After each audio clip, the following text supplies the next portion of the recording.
नमस्कार मु अंजना पुणी थे स्वागत जनाऊँ मोर ये चैनल को आशा करुँच आपने बहुत सुस्थ थे और भलरे थे। आसतु आज भिडियो जरिए आपने जानवा पाइबे आग को महाशिवरात्रि आसुची तो महाशिवरात्रि केबे पड़ुछि कौन दिन रे पड़ुछि एवं तार शुभ मुहूर्त केते बेलठु केते पर्यंत रहुछि ता सहित कोन करिबा कोन न करिबा पूजा विधि संपूर्ण पूजा विधि सहित भिडियोटी को आपण माने प्रथम रे शेष पर्यंत देखंतु और समस्त नीति नियम विषय अवगत हुअन्तु। 2025 रे शिवरात्रि केबे पड़ुछि शुभ मुहूर्त कौन रही और शुभ मुहूर्त केते बेलठु केते पर्यंत रहुछि केमिति पूजा कले शिवंकर आपण माने सफल तांकर आशीर्वाद प्राप्ति करि परिबे से सब विषय रे आगु को मु जणैबी।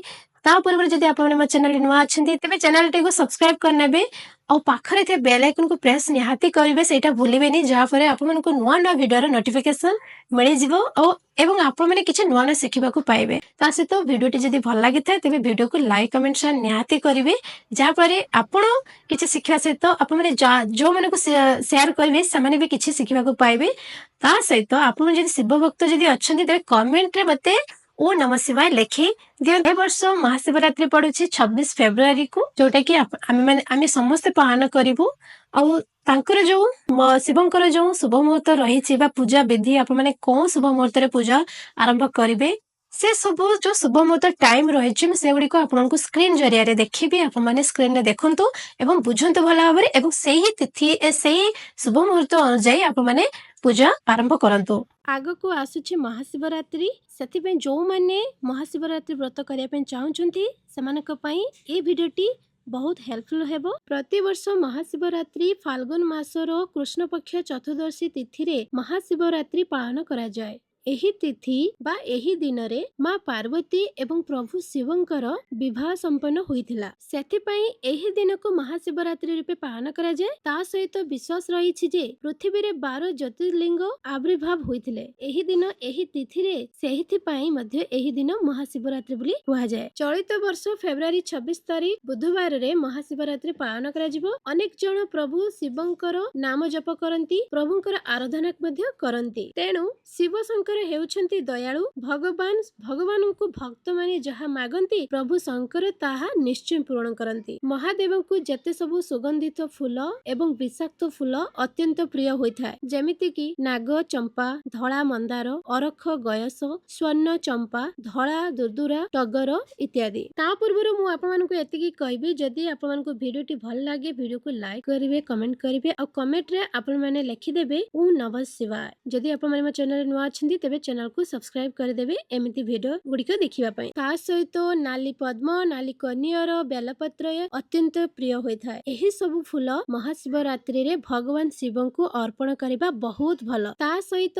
एही दिन बेल नडिया विभिन्न प्रकार फल चना अर्थात बादाम बरकुली मध्य शिवरात्रि रे भगवान को अर्पण करा जायथाय। समस्ते एही महाशिवरात्रि व्रत रखि पारिबे किछि मध्य असुविधा नाही। जो माने व्रत रखिबे संकल्प नहीं व्रत रखिबा उचित। वर्ष वर्ष तपस्या कले मध्य जो फल मिले नहीं एही गोटे दिन व्रत रखिले ताहा मिली थाए। एही दिन केही केही निर्जला उपवास रखि थांती तो आउ केही फलाहार करी एही व्रत रखि थांती एवं जो माने व्रत रखि न थांती सेमाने मध्य किछि जरूरी नियम को सेमाने पालन करि थांती। जो माने प्रभु शंकरंकर भक्त सेमाने सबुदिन भगवान शंकरंकर पूजा आराधना करंती किंतु वर्ष सारा पूजा करिवार फल एही गोटे दिन व्रत करी मिली थाए। शिवरात्रि दिन जलाभिषेक किंबा रुद्राभिषेक करिबा अत्यंत शुभ बोली माना जाय थाए अर्थात जल साई करिबा अधिक शुभ होइथाय। शिवरात्रि दिन सकाळु स्नान सारी परिष्कार लुगापटा पिंधि व्रत रखिथिबा व्रती माने सकाळु सकाळु शिव मंदिर जाई जलाभिषेक करंती प्रभुंकर पूजा आराधना करंती। एही दिन केही केही निर्जला उपवास रही जागर व्रत रखिथांती केही केही गुटिए थर फल खाई किंबा पणा पी एही व्रत को पालन करंती। जो माने निर्जला उपवास रखिथांती सेमाने दिन सारा पानी मध्य पियंती नाही। आपनको इच्छा अनुसार आपण माने व्रत रखि पारिबे कारण समस्तंकर शरीर समान नुहे केही केही निर्जला उपवास रखि पारंती नाही कारण कहार अधिक समय उपवास रे रहिबा द्वारा मुंड बुलाई हेबा गैस एसिडिटी इत्यादि हेबार अधिक संभावना रही किंतु एही उपवास जो माने संकल्प नै भक्तिर सहित व्रत रखि थांती सेमानंकर मनस्कामना निश्चय पूर्ण होइथा। जदि आपण माने निजर भक्ति निजर आत्मीयता देखि भगवानकर व्रत रखिबे तेबे आपण माने निश्चय व्रत रे सफल हेबे। आपण मानकर कौनसी क्षति घटिबो नाही। जदि आपणक शरीर अधिक कष्ट देउछि ताहाले आपण मिश्री पानी पी व्रत रखि परिबे। आहुरी अधिक कष्ट हेले लेंबू पानी किंबा फल मूलर पणा किंबा अधिक कष्ट हेले आपण अरुआ अन्न सेवन करी व्रत करिपा। जदि ए सब व्यतीत आपण माने व्रत रखि पारु नाहंती तेबे आपण माने व्रत न रखिले भी किछि असुविधा हेबो नाही। केवल आपण पूजा करी आसी आपण माने सब किछि खाई परिबे कारण देह ही सब किछि आम पाई। तो एतिकिरे आपण मानकर खुशी। एही व्रत जेहेतु महाशिवरात्रि अर्थात जागर तेणु राति रे उजागर रही व्रत को पालन करा जाय। जो माने छोट पिला वृद्ध लोक किंबा बीमार लोक सेमाने सोई पारिबे बाकी अन्य माने उजागर रही पारिबे। आ सेमाने राति सारा दीप जाळिबे भगवान को पाखरे मंदिर निज निज गाँ रे जो मंदिर अछि मंदिर पाखरे आपण माने जाळि पारिबे एवं महादीप उठिया पर्यंत आपण माने आपनक व्रत को रखि एही व्रत को पालन करिबे। एही व्रत दिन अखंड दीप जाळिबा उचित। महादेवଙ୍କ पाखरे जो माने व्रत न करिवे सेमाने मध्य मंदिर को जाई दीप जाळि थांती स्वातिक भोजन करिथान। एही दिन घरे किंबा मंदिर रे शिव ठाकुरଙ୍କୁ गंगा जल शुद्ध जल कंचा क्षीर विभिन्न फल रस आखु रस इत्यादि रे जलाभिषेक करा जाय किंबा दही रे मध्य अभिषेक करा जाय। छोट नुआ माटी हांडी रे दही बसी ठाकुरଙ୍କୁ अर्पण करि परिबे। दिन राति 8 प्रहर जाक भगवान शिवंकर पूजा आराधना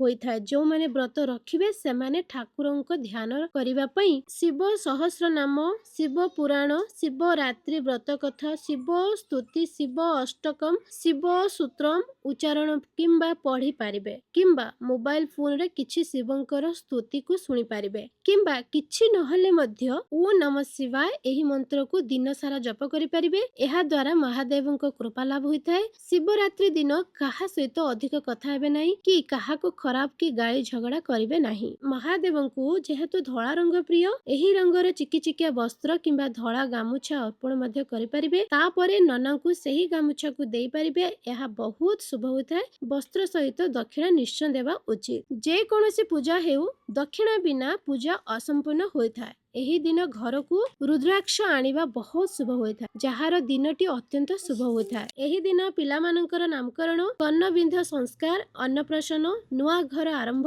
भूमि पूजा पुरुणा घर पूजा विद्यारंभ इत्यादि अधिक शुभ होइथाय। जागर राति रे दीप जाळिबा समय रे मने रखंतु तळे दीप जाळिबा उचित नुहे। दीप तळे अरुआ चाउଳ फूल रखी दीप जाळिबा उचित। दीप घियो रे जाळि परिबे। जदि घियोर दीप नाही ताहाले आपण माने राशि तेलर दीप जाळि परिबे। जो माने निर्जला उपवास रखिबे सेमाने महादीप उठिबा परे जल ग्रहण करंती किंबा ता परदिन सकाळ सूर्योदय परे सज खाइबा खांती। शिवरात्रि दिन बेलपत्र बिना ठाकुरଙ୍କ पूजा असंपूर्ण होइथाय। ता सहित शिवंक पूजा रे शंख बजाइबा उचित नुहे। जो माने ओम नमः शिवाय मंत्र उच्चारण करिवे दांत को दांत जेमिति न बाजे सेथि प्रति ध्यान देबा जरूरी। शिव मंदिर रे महादेवଙ୍କୁ उत्तर दिग को मुह करी प्रणाम करिबा उचित। शिव मंदिर रे अर्ध परिक्रमा करिबा उचित। पूर्ण परिक्रमा केबे भी करिवे नाही। शिव मंदिर रे प्रथमे शिव मंदिर रो दक्षिण दिग रे गणेशଙ୍କୁ प्रणाम करिबा उचित। दक्षिण रु पश्चिम को गले कार्तिक दर्शन करिवे।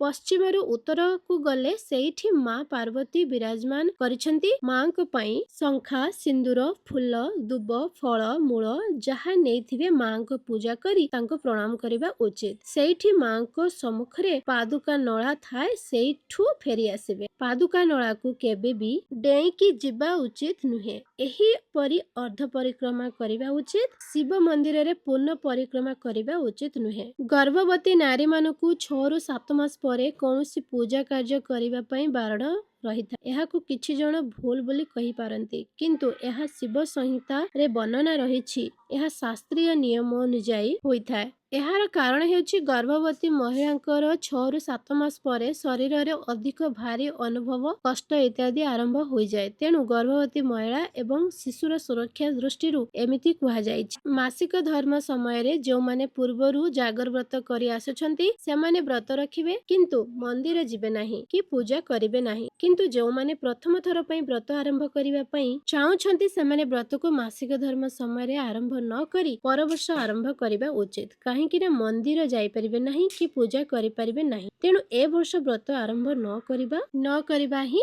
ଭଲ ହେବ। ଆଶା କରୁଛି ଭିଡ଼ିଓଟି ପସନ୍ଦ ଆସିଥିଲେ ନିଶ୍ଚୟ ଭିଡ଼ିଓକୁ ଗୋଟିଏ ଛୋଟିଆ ଲାଇକ୍ କରିବେ, କମେଣ୍ଟରେ ଓମ୍ ନମଃ ଶିବାୟ ସମସ୍ତେ ଲେଖିବେ। ତ ଆଜି ପାଇଁ ଏତିକି, ପୁଣି ଦେଖାବି ନୂଆ ଭିଡ଼ିଓ ସହିତ। ରହିଲି, ନମସ୍କାର, ଜୟ ଜଗନ୍ନାଥ।